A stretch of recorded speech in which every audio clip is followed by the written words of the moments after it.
Hi everyone, welcome back to my channel, or if you're new here then welcome. My name is Ellen.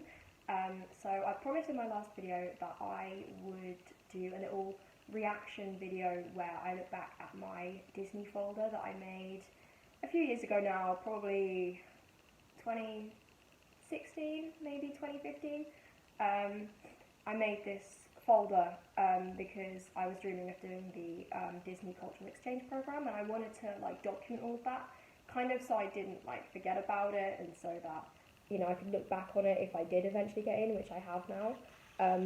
So I'm going to be doing the Cultural Exchange Program over in Disney World in Florida between June 20th and August 25th of this year, this summer, so not long to go now, about a month and a half. It's very exciting.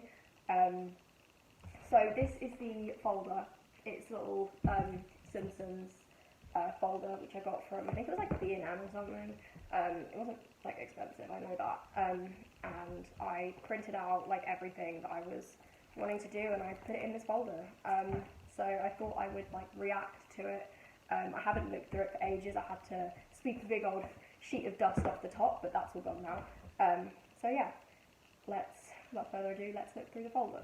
So I started with a little intro page, by the looks of it, international programs, Magic Kingdom, Epcot.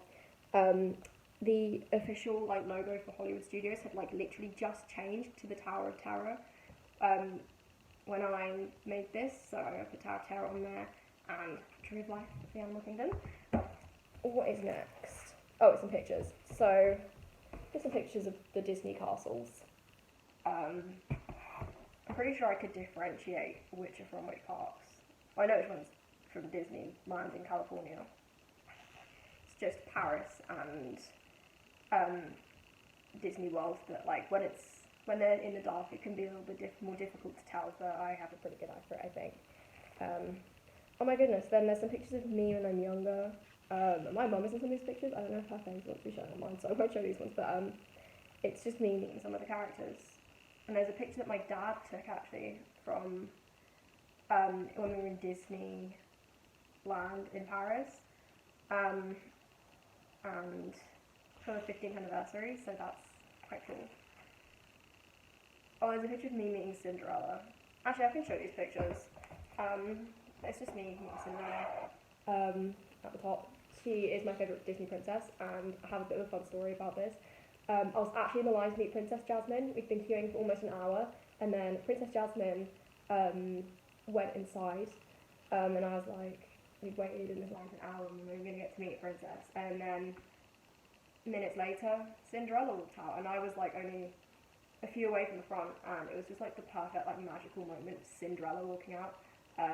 She was my favourite princess, still is my favourite princess, so that was so special. My dad was there as well. It was a bit of a funny story as well, because my sister was supposed to meet Minnie Mouse and Daisy Duck, but that's upside down. But when she was in the line, she got right near the front and she decided that she needed the toilet, and she was 2, so she didn't understand the concept of holding it. My dad asked do you want to just wait 5 more minutes because we're right near the front, and she was no. And so my dad took her out of the line actually to go to the toilet, and then he came to join us, because I think when he came over, I think the queue had stopped moving, so I think this is when Jasmine had gone. And my mum was well, it looks like we've wasted an hour because she's going to get to meet the princess, and obviously Isabel, who's my sister's name, hasn't met Minnie Mouse and Daisy Duck. And then that was when Cinderella walked out, and it was a good thing my dad was there because he had the video camera, so he could film the whole thing, and there was a video of me meeting Cinderella. I looked a little bit starstruck, which isn't very surprising.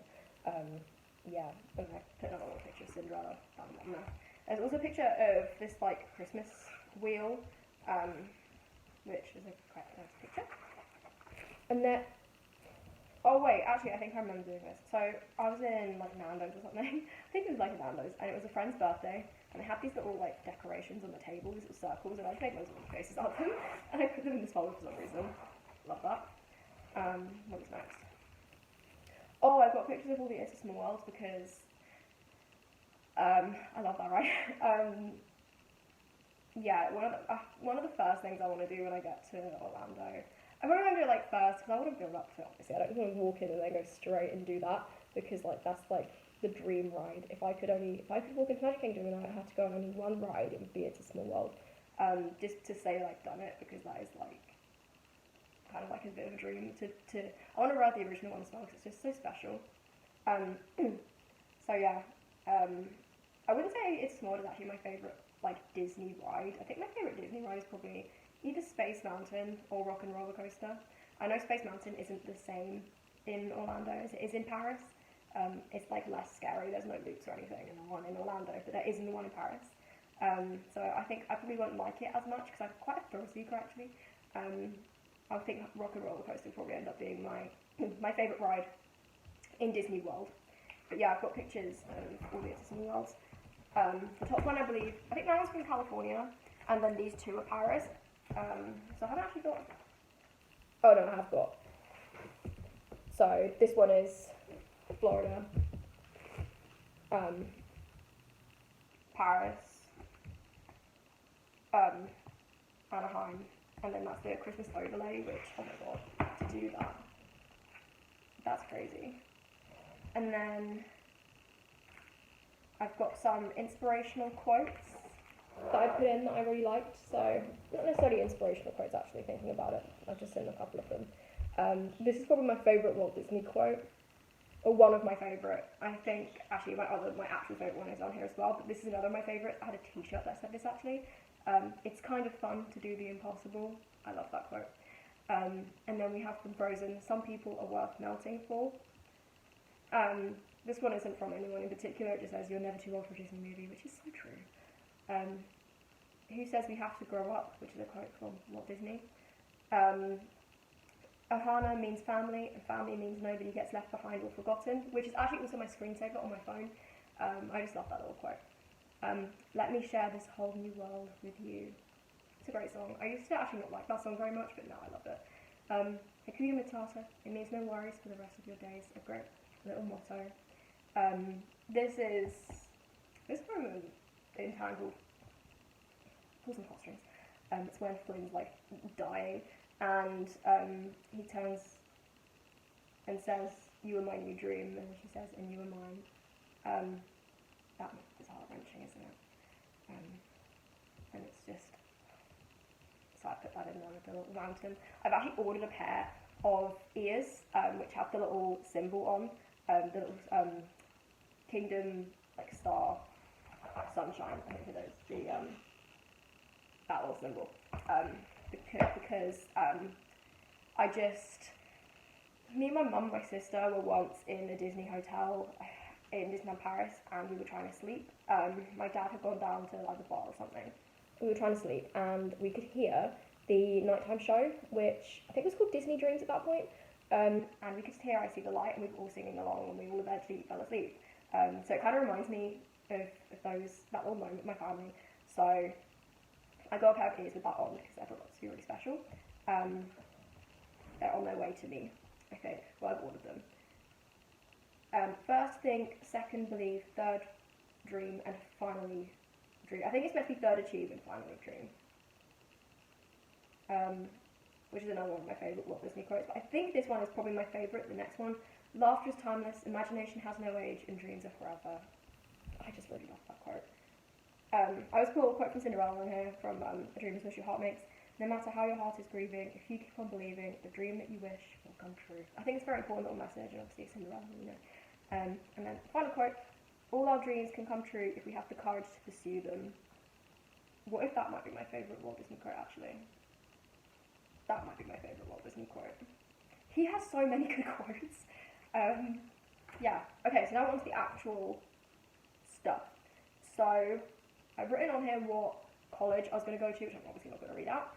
And then I've got the subject on there I was going to do, and then I've got the year that I was attending college, which was 2017 to 2019. And then I had a little plan for university.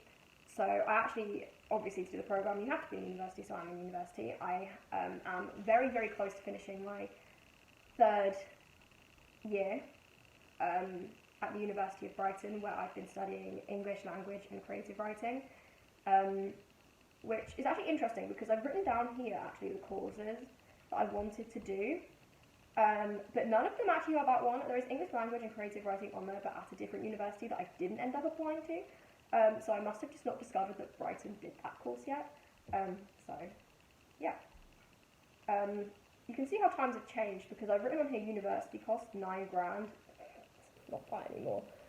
I've also, okay, so this is a good perspective. It says, since I'm 16, I would like to get a part-time job. So I must have been 16 when I wrote this, and I'm 20 now, so I'm going to be 21 in July, and I think I made this probably, given the information that's on here, I think I must have written this about July or August, because I know when I got my first job, it was about that time, and on here I haven't had that job yet, so I must have written it like June, July, August time, which is a bit crazy, because that's basically exactly 5 years since I wrote it.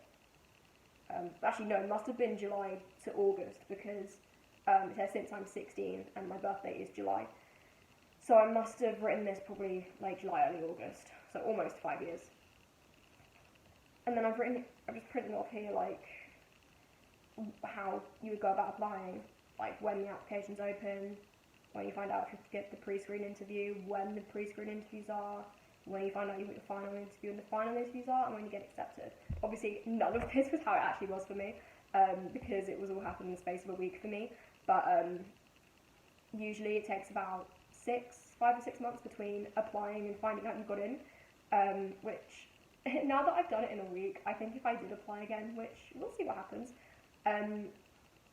I would just be so impatient. I'm already impatient enough. Like, I got an email yesterday saying my visa was on its way to me, and I'm like literally sat in here like waiting for it to come, because it might arrive today. I really hope it does. I just want to get it sorted. So yeah.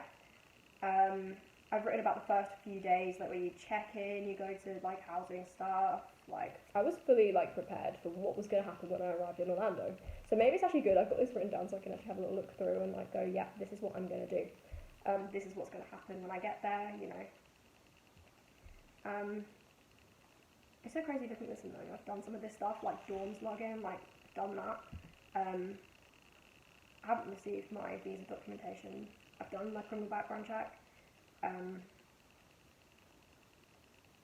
I've not started packing yet, but I've got a big old bag of things that are probably going to come with me, and I've already got a little pile of clothes.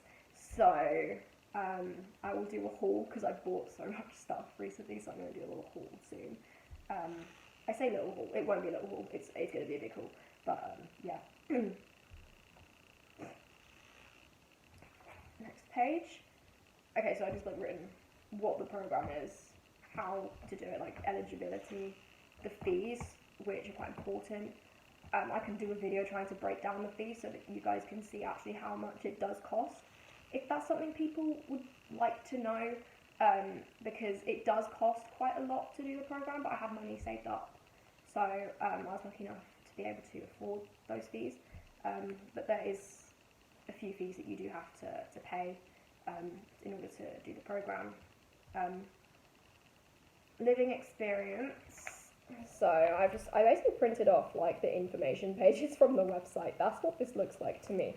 Because it's learning opportunities. That doesn't sound like something I would have just written. That sounds like something that's come from the Disney site.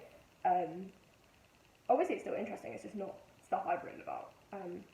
So check-in information. I've got the addresses of the old housing accommodations on here, which is a bit of a waste of time because they don't exist anymore. So yeah. Transportation to your check-in location. Okay, so this actually has helped me out looking at that just now. It says about Mia's transportation services, which I think is what I'm going to use to get from the airport to the All-Star Movies Resort where I'm staying on the first night. I'm so excited to stay there, oh my god, I think I said that in my last video, but I literally could keep going on about how excited I am to stay at the All-Star Movies. Yeah, it's going to be so much fun. Yeah.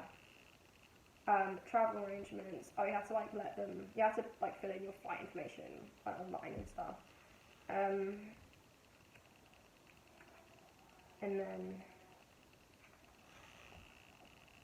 yeah, that I've made all the documents that I need, which I haven't received yet for the most part. Obviously I've got a passport, but not got the like DS 2019 form. When I get my visa information through and have my visa appointment, I would be more than happy to make a video like explaining how to go about doing all of that, because I watched a video about it and it seemed kind of complicated, so I'd be more than happy to break it down if anyone would want to see that. First few days, I've just broken down like check-in, my housing stuff, lifeguard test. I'm not a lifeguard, so that does not matter. I can't really swim that well anyway, so it's probably a good thing I'm not a lifeguard. Traditions. Oh, traditions is gonna be. I'm so excited for traditions. And then you start training, and then you start working. And then I got a list of the roles. So this was a bit different this year actually, because there were only 5 roles on offer compared to usually there is. I can count 1, 2, 3, 4, 5, 6, 7, 8, 9, 10, 11, 12, 13, 14. Usually there's 14 roles. This information is from like 2016, mind you, or 2015. I turned 16 in 2015, so this must be from 2015. It's 2022 now. No, I didn't turn 16 in 2015. I can't count. I turned 16 in 2017. So this is from 2017. Yeah, this information is from 2017. So take it with a pinch of salt. I've not really seen up-to-date information about like all the roles because, like I say, there was only 5 available this time. I don't know if that's the new format for the program. If there's only ever going to be 5 roles available, or if it's just for this year because of the pandemic situation. That might be the case, it might not be. I suppose we'll find out when applications open in the summer for the programme next year. So I just detailed all the roles. And then I listed all the resorts. I wrote a full page of like notes to put on my application and interview, which is actually funny because I wrote a cover letter like last year. I think I wrote it just before the pandemic actually, because I knew that was the year I was going to apply. If I wanted to do the program originally for the 2021 summer of 2021, so I actually started preparing for that quite early. I would have been applying in 2020. I think I wrote my cover letter actually before the pandemic, or maybe I wrote it like before we knew how bad it was. But I had a cover letter written, which was really good, because when I found the applications were open, it was a bit of a rush. So I found that old cover letter that I'd written. I'd already made a CV as well, which needed a bit of updating, and I put it on a different like format. But I already had a bit of a template, so that was really good. I didn't have to spend loads of time writing a cover letter because I had one which I could just edit. But yeah. And then I've got a list here of application interview questions and tips. There's so many here. The interviews last like 10. Well, it was a bit different because I know that usually in the pre-screen interview you go in a group, whereas with it being over Zoom, it was just you and your interviewer.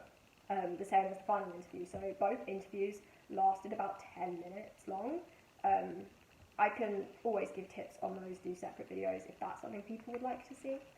So yeah, and then I made a whole time plan of when I was going to travel. Like what time I'd have to like leave my house to get from A to B. Yeah. Also, I've got a little like packing list, items to bring, items not to bring from the Disney site. It's from the Disney College program site actually, but yeah. And then I wrote my own little packing list, which would have changed because there's a whole list of stuff for the kitchen, but I know that you get provided with quite a lot more stuff in the kitchen now than you would have done in the old housing complexes, so yeah. Also, I would never be able to fit all this stuff in my case, so that's interesting.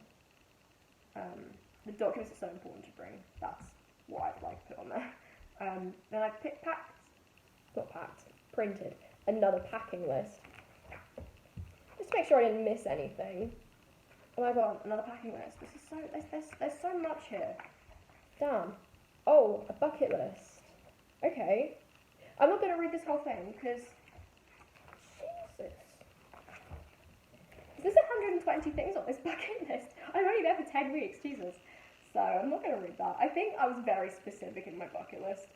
It's just like, I've got like general stuff at the top. That's probably the only thing I really specifically need to put on there, because everything else is just like, go on all the rides. I've like listed every single individual ride on this bucket list and every single individual show, which obviously I'm going to do that. So I really didn't need to like list it. The food stuff I can understand listing. I wanted to try the grey stuff at the VR guest restaurant. I can't see that happening because I don't think I'd like it and I don't think I'd want to go near it. So yeah. I wanted to eat Cinderella's Royal Table as well. Am I made of money? Did I think I would have the money to do that? Okay. I've got a list of like characters and stuff I want to meet as well. I'm going to meet Sinbad, obviously. Eat around the world. I want to try something from every World Showcase pavilion. That's actually a good thing to have on the bucket list. I put Ride Expedition Everest on here. I think I'd be sick on that. I don't do backwards. I'm probably going to go on it anyway. I think I might feel a bit rotten after. I've written Animal Kingdom, meet Nick Wilde and Judy Hopps as if that's a thing you can do. It wasn't when I wrote this. Zootropia is my favourite Disney movie. Nick Wilde is my favourite Disney character. I just love him so much. He's so funny and so sassy. I would love to meet Nick and Judy, but I don't know if you can. I think I'd cry if I did. Yeah. I'm a little bit extra. And then I've got a list of stuff I want to buy, another list of places I want to eat. I want to like visit all the resorts apparently. I want to eat at Chef Mickey's at the Contemporary. Actually, that's not a bad shout. I've actually got go to Walmart on this bucket list. Where else am I going to go to get food? I mean, surely that is something that is obvious. I'm going to go to Walmart. Celebrate my birthday either at Magic Kingdom if I have the day off, or by eating at Disney Springs in the evening and watching Wishes after. Wishes is like the old show. This is how old this is, by the way. Because it's not even... It went from Wishes to Happily Ever After. It's not Happily Ever After anymore. It's something else now that I can't remember the name of, and it's really annoying me. It's not going to come to me. I'm going to have to Google it after. I can't remember what it's called. And I don't know how to edit, so I can't put on the screen what it's called. Maybe I'll put it in the description or something. We'll see if I remember to do that. My housing preferences. I wanted to live in Chatham Square, and I still would have done if I had been applying for those housing complexes. Chatham Square would have been where I would have wanted to be. It's because it's where all the housing events used to happen in Chatham Square. There's a good bus stop at Chatham Square. I wanted a six people, 3-bed, 3-bath room apartment. My second choice was Vista Way. My third choice was Patterson Court. And my final choice was obviously the Commons. I don't know why the Commons was last. I think it's because it was the most money. My preferred roles. Okay, my roles did not change at all. That is crazy. Attractions was my top choice then, mind you, which it was not my top choice. My second choice was merchandise. My third choice was quick service, according to my little list I've got here. This changed. Merchandise was actually my top choice this time around because when I wrote this, I didn't have retail experience, whereas now I do. So that's why merchandise went higher up the list. Attractions and quick service were together on the list. I was a bit scared of attractions, if I'm being completely honest. Just the idea of being responsible for that group, a big group of people on a ride. The idea of that did scare me, but it didn't matter. I didn't get attractions. If I did get attractions, I probably would have ended up loving it. It's just something that kind of scared me a little bit. The idea of it at first, but obviously once you're training, you get used to it. But yeah, I got quick service, obviously, so I did get one of my top roles I had back then. And then Life After the Disney Culture Exchange program. Oh my god. I've written I may even participate in the program again for 2022. I'm doing it in 2022, this is the first time I'm doing it. So it's so weird seeing the year we're in now written on this document and knowing that when I wrote this document that year felt so far away and now we're here. Time is crazy. I've written here that I wanted to get a job in the journalism industry. Yeah, that's still true. I want to do sports journalism, which is something that I didn't want to do back then because I wasn't into sport, I don't think, when I wrote this. I got into sport off the back of the 2018 World Cups, and I think this is from before that World Cup, so I don't think I was into sport at that point. Yeah. I've written when I'm working and earning money. It's another dream of mine to ride the original It's a Small World ride located in Disneyland, California, ideally on its 60th anniversary. And then I put in brackets 10th of April 2024. I still want to do that. I do still want to do that. And I've written all on the Christmas overlay, that would be awesome as well. And then that's it, this is the last page. I put this little picture I found online. I don't know who the artist is. I just found this online. I remember finding it and being like, oh my god, this is amazing. So it's the Kiss the Girl scene from Little Mermaid, but it's in the style of like It's a Small World. I'm pretty sure. Like it's like if it was an animatronic and It's a Small World, what it would look like. I'm pretty sure. I think that's actually the rhino is actually from It's a Small World. That would look so gorgeous in It's a Small World. It wouldn't fit the theme, but it would look pretty. And yeah, I knew that. Oh, I just knocked my drink over. I knew that. Like I love It's a Small World. Kiss the Girl actually used to be my favourite Disney song. I don't think it is anymore. At the moment, it kind of changes. I Won't Say I'm in Love. I See the Light is really up there too. Kiss the Girl is still a great song, don't get me wrong. I still really love it. But yeah, I know at the moment, probably my favourite Disney song at the moment is Surface Pressure from Encanto. The Encanto soundtrack is mad, actually, it's so good, but Surface Pressure, I love that song. I feel like such a bad bitch when I sing along to that song. So yeah, that wraps up my folder. I've been recording for 25 minutes and I'm not going to edit it either, so enjoy. Thank you so much for watching. If you've watched this whole time, I'm sorry it is so long, but I just had so much I wanted to say about what I was seeing in this folder. So yeah, please feel free to like the video if you enjoyed it, leave a comment down below, and if you like what you see, then subscribe. I'm hopefully going to be recording more videos in the build up to my program, hopefully going to be filming a little bit whilst I'm there.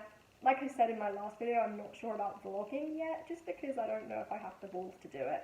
But I'll definitely record some sort of stuff whilst I'm there, where there'll be little short videos. You'll definitely see content of me and Disney, is what I'm trying to say. And then obviously when I get back, I'll like do a whole rundown of my whole time there, talk about my role, talk about my location, which obviously I don't know my location yet. But yeah, that just about wraps up this video. Thank you again for watching, and I will see you next time.